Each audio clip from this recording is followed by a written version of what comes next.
हाथी और चूहा की कहानी। एक राज्य में एक राजा का शासन था। हर सप्ताह पूरी शानो शौकत से नगर में उसका जुलूस निकला करता था, जहां प्रजा उसके दर्शन किया करती थी। एक दिन एक नन्हा चूहा उसी राजमार्ग के किनारे किनारे कहीं जा रहा था, जहां राजा का जुलूस निकलने वाला था। वह चूहा था तो छोटा सा, मगर उसका घमंड बहुत बड़ा था और वह खुद को सर्वश्रेष्ठ और महान समझता था।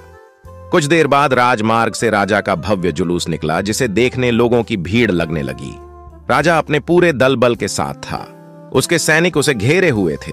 कई मंत्री और अनुचर उसके पीछे थे। जुलूस में हाथी के साथ एक शाही बिल्ली और एक कुत्ता भी थे। राजा का जुलूस देखने को उमड़ी भीड़ राजा के साथ साथ उसके शाही हाथी की भी प्रशंसा कर रहे थी। यह सुनकर घमंडी चूहे को बहुत बुरा लगा। वह हाथी को गौर से देखने लगा, फिर सोचने लगा, इसमें ऐसी क्या खास बात है जो मुझ में नहीं? मैं भी उस जैसा ही हूं। मेरे पास भी 2 आंखें, 2 कान, 1 नाक और 4 पैर हैं। फिर उसकी इतनी प्रशंसा क्यों?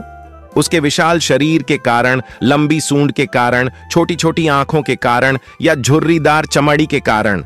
किस कारण? एक बार तुम लोग मुझे देख लो, उस हाथी को भूल जाओगे। मैं हाथी से ज्यादा महान हूं।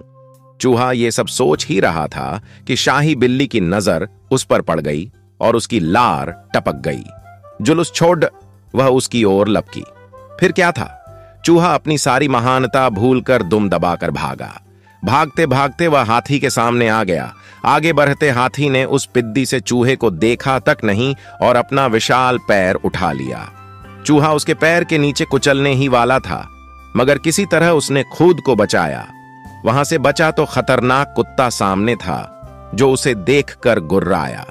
चूहा पूरी जान लगाकर वहां से भागा और राजमार्ग के किनारे स्थित एक छेद में घुस गया। उसका सारा घमंड उतर चुका था।